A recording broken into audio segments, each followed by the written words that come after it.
తదుపరి మిథున రాశి. మిథున రాశి వారికి సంబంధించి మిథున రాశిలోనే భార్గవ బృహస్పతి యొక్క కలయిక అనేది జరిగింది. మీరు మిథున రాశిని ఒకసారి చూస్తే ఆడ మొగ ఇద్దరు కూడా సింబల్స్ ఉంటాయి అన్నమాట. ఈ బృహస్పతి భార్గవ ఇద్దరు కూడా స్త్రీ పురుషుల యొక్క కలయికగానే భావిస్తారు. వాస్తవంగా ఈ యొక్క భార్గవ బృహస్పతుల యొక్క కలయిక వేరే వేరే రాశుల వారికి అంత శ్రేయస్కరం కాకపోవచ్చు, కానీ మిథున రాశి వారికి శ్రేయస్సే. ఎందుకంటే వక్రంలో ఉన్న బృహస్పతి సంవత్సరంన్నర పాటు ఉంటాడు, అలాగే శుక్రుడు తనతో కలుస్తున్నాడు, వీళ్ళిద్దరు మంచి మిత్రులు. అలాగే మంచి శత్రుత్వమైనటువంటి విభాగాల్లో ఉన్నప్పటికీ మంచి మిత్రులు. కాంపిటీషన్ అంటే మంచి హెల్దీ కాంపిటీషన్ అనేటువంటిది ఉంటుంది వీరిద్దరి మధ్యన. భార్యాభర్తలు ఇద్దరి మధ్యలో కూడా మిథున రాశి వారికి ఇలాగే ఉంటుంది. అంటే ఏదో ఒక ఛాలెంజ్ పెట్టుకొని ఏదైనా ఒక ఎలా అంటే చూద్దాం ఈ నెల నువ్వు ఎంతవరకు అచీవ్ చేయగలవు, నేను ఎంతవరకు అచీవ్ చేయగలను చూద్దాం అని చెప్పి అనవసరమైనటువంటి ఛాలెంజెస్కి పోయి మీ ఇద్దరి మధ్యలో ఉన్నటువంటి కలయిక ఇబ్బంది అవుతుంది. భార్యాభర్తలు ఇద్దరు కూడా గొడవలు చికాకులు ఇలాంటివి అనవసరమైన అంటే ఇవన్నీ మళ్ళీ ఆ రోజు గొడవ తెల్లారి మళ్ళీ కలిసిపోతారు, అది వేరే విషయం. కాబట్టి వీలైనంత వరకు కూడా వీరు ఎట్టి పరిస్థితుల్లో అనవసరమైనటువంటి విషయాల జోలికి పోయి ఇబ్బంది పడడము, అలాగే వీరికి స్వీయ వ్యక్తిత్వంలో శారీరకమైనటువంటి ఇబ్బందులు అనమాట. అంటే ఆకలేసినా తినకపోవడం, కోరిక కలిగినా తీర్చుకోకపోవడం, ఏదైనా ఎక్కడికైనా వెళ్ళాలనిపించినా వెళ్ళకపోవడం, ఏదైనా సరే ఒకటే విషయం గురించి పదే పదే ఆలోచిస్తూ అనవసరమైనటువంటి వాడి జోలికి వెళ్ళి ఇబ్బందులు పడడం లాంటివి జరగచ్చు. ముఖ్యంగా గురు వక్రంలో ఉన్నాడు, శుక్రుడు కూడా కలిశాడు, శుక్రుడు వక్రంలో ఉన్నాడు. దీని వలన కొంతమంది అయితే డైవర్స్ దాకా కూడా పోయే అవకాశం ఉంటుంది. ఇలాంటి వాళ్ళ కోసమే భార్యాభర్తలు కలిసి ఉండాలి, పిల్లలు లేని వారికి పిల్లలు కావాలి, సంతాన లోపం ఉన్న వాళ్ళకి సంతానం కలగాలి అంటే ఎలాంటి రెమెడీస్ తీసుకోవాలి, ఎలాంటి మంత్రం చదవాలనే విషయాన్ని ఇప్పుడు మనం తెలుసుకుందాం. శ్రీమాత్రే నమః, శ్రీ గురుభ్యో నమః. ఈ ఆగస్టు నెలలో ఈ యొక్క శుక్రుడు మరియు గురుగ్రహ కలయిక, దీనిని భార్గవ బృహస్పతి యోగం అని అంటారు.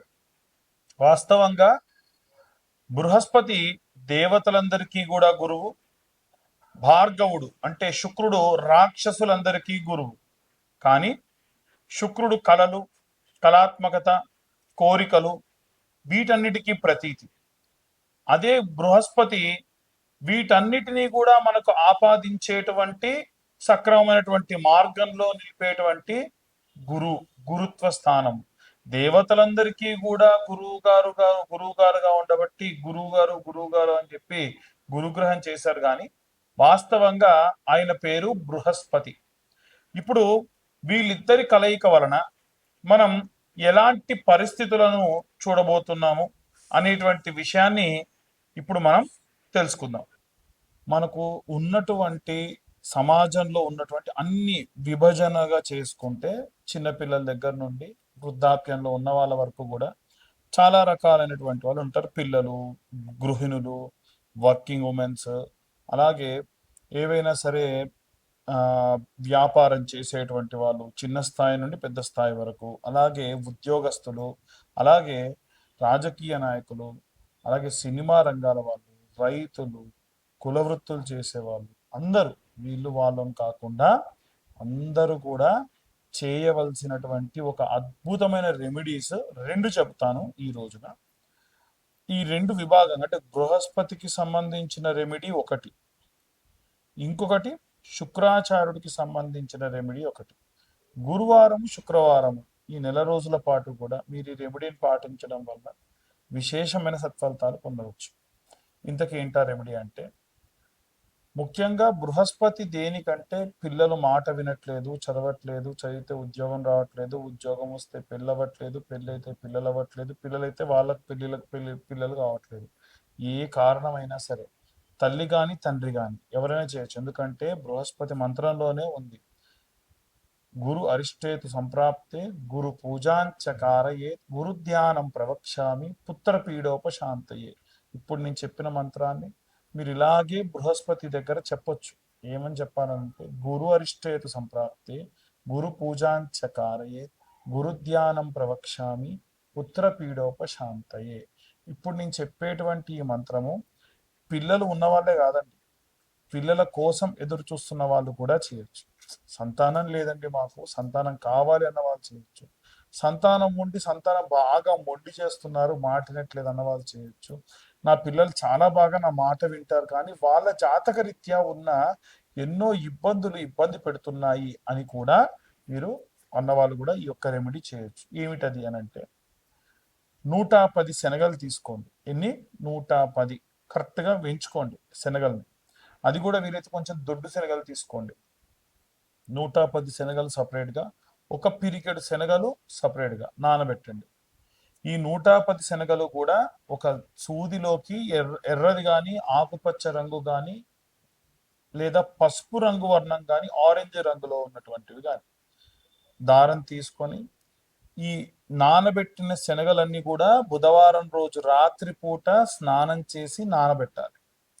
పెట్టేసి మరుసటి రోజు ఉదయం 6 గంటల లోపే నిద్ర లేచి స్నానం చేసుకొని తలస్నానం చేసుకొని జడలాంటివి వేసుకోకుండా చివరన ముడి వేసుకొని ఈ సూది దారం అంతా కూడా విరబూసుకోవద్దు, జుట్టుని ముడి వేసుకొని ఈ సూది దారంలోకి ఈ సూదిని ఆ శనగల్లో గుచ్చేసి అలా 110 శనగలు కూర్చండి.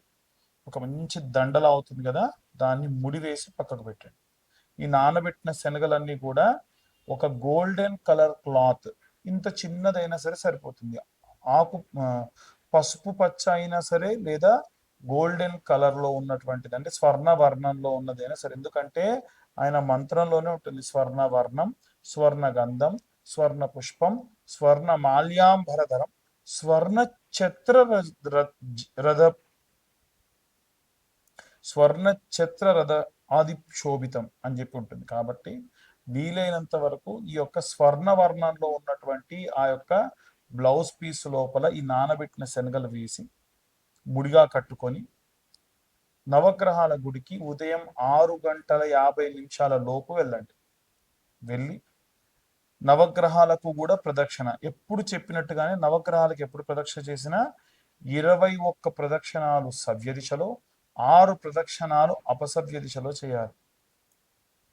లేదా మీరు బృహస్పతి గ్రహం దగ్గరికి వెళ్ళి చేసిన తర్వాతకైనా చేయొచ్చు. ఈ బృహస్పతి గ్రహం అంటే గురుగ్రహం. అక్కడ అడిగితే ఎవరని చెప్తారు? ఉత్తరం వైపు మధ్యలో ఉంటాడు అనమాట. 4 దిక్కుల్లో ఉత్తరం వైపు మధ్యలో ఉంటాడు. ఆయన మెడలో ఈ శనగల దండ వేయండి. ఈ గోల్డెన్ కలర్ క్లాత్ ఉంటుంది కదా, క్లాత్ లో పెట్టిన శనగలు ఓపెన్ చేసి ఆయన ముందు పెట్టండి. ఇంత చిన్న బెల్లం ముక్క పెట్టండి. 2 కొత్త మట్టి ప్రమిదలు తీసుకెళ్ళి కాస్త నూనె పోసి ఒత్తి వెలిగించి దీపం వెలిగించండి. ఇందాక నేను చెప్పిన మంత్రం ఉంది కదా, ఆ మంత్రం కూడా చెప్పండి. ఇంకా వీలైతే గోల్డెన్ కలర్ది ఇంత రిబ్బన్ లాగా కట్ చేసుకున్న క్లాత్ తీసుకెళ్ళి ఆయన మెడలో కప్పండి. కప్పి మీకు పిల్లలు కావాల్సి ఉంటే పిల్లలు కావాలి అనే కోరిక కోరుకోండి. పిల్లలు బాగా చదవాలి, మొండి చేస్తున్నారంటే వాటి గురించి మొక్కుకోండి. లేదండి మా పిల్లలంతా బాగా చదువుతున్నారు పెళ్ళవట్లేదు అంటే మీ పిల్లల పెళ్ళిళ్ళ కోసం మొక్కుకోండి. లిటరల్గా మీకు ఇలా కొంగు ఉంటే కొంగు ఇలా తీసుకుని ఇలా పట్టి నేను ఇప్పుడు చెప్పిన మంత్రం చెప్పండి. ఏమిటా మంత్రం అంటే గురు అరిష్టేతు సుసంప్రాప్తే గురు పూజాంచ కారయేత్ గురుధ్యానం ప్రవక్ష్యామి పుత్ర పీడోప శాంతయే. ఎన్నో జన్మల నుండి కూడా చేసినటువంటి పాపభూయిష్టమైన పనుల వల్ల గర్భం రాదు. ఒకవేళ సర్పాన్ని సంహరించినటువంటి వాళ్ళు ఎవరైనా అయితే వారికి కూడా పిల్లలు కలగరు. అలాంటి జాతకులకు కూడా మంచి ససంతానం కలిగేట్టుగా చేసేటువంటి ఒకే ఒక్క గ్రహం బృహస్పతి గ్రహం. ఆయనకు ఈ విధంగా చేయండి. దీని వలన ఖచ్చితంగా మంచి సత్ఫలితాలు పొందవచ్చు. అలాగే ఇప్పుడు శుక్రాచార్యుల వారి గురించి కూడా చెప్పాగా, భార్యాభర్తలు బాగా కొట్టుకుంటున్నారు, గొడవలు పడుతున్నారు, చికాకులు ఉన్నాయి, లేదు మేమంతా బాగానే ఉన్నాం కానీ మా మధ్యలో సఖ్యత లేదు, మా ఇంట్లో అత్తగారి వల్ల వదిన గారి వల్ల ఎవరి వల్ల ఇబ్బంది పడుతున్నాము, ఈ కారణం కానీ ఇంకా ఇతరత్ర ఎన్ని కారణాలు ఉన్నా సరే ఆ కారణాలన్నింటినీ కూడా మనం దృష్టిలో పెట్టుకొని భార్యాభర్తలు బాగుండాలి, పరిస్థితి వ్యామోహంలో ఉండకూడదు అన్న ఉద్దేశంతో శుక్రాచార్యుల వారికి శుక్రవారం నాడు నేనిప్పుడు చెప్పిన విధంగా మీరు పూజ చేయండి. అది కూడా ఈ ఆగస్టు నెల ప్రారంభం అంటే శ్రావణ మాసం ప్రారంభమైనప్పటి నుంచి కూడా చేయొచ్చు. ఎన్ని శుక్రవారాలు ఉంటే అన్ని శుక్రవారం మధ్యలో మీకు డేట్ వచ్చినప్పుడు ఆపేసి తర్వాత కంటిన్యూ చేయండి. మొత్తానికి 5 వారాలు చేయండి. ఏం చేయాలంటే ఫస్ట్ ఆఫ్ ఆల్ శుక్రవారం నాడు తలస్నానం చేయాలి, కాళ్ళకు పసుపు పెట్టుకోవాలి, గడపకు పసుపు పెట్టుకోవాలి. చాలామంది ఉదయాన్నే పాచి ముఖంతో ముఖం కూడా కడగకుండా ఇల్లంతా ఊడ్చుకోవడము, కల్లాపి చల్లుకోవడం చేస్తున్నారు. అస్సలు చేయకూడదు, ఇంటికి మంచిది కాదు. మీరు స్నానం ఆచరించిన తర్వాతకి ఇవన్నీ చేయాలి. గడపకు కూడా పసుపు పెట్టాలి, కాళ్ళకు పసుపు పెట్టుకోవాలి.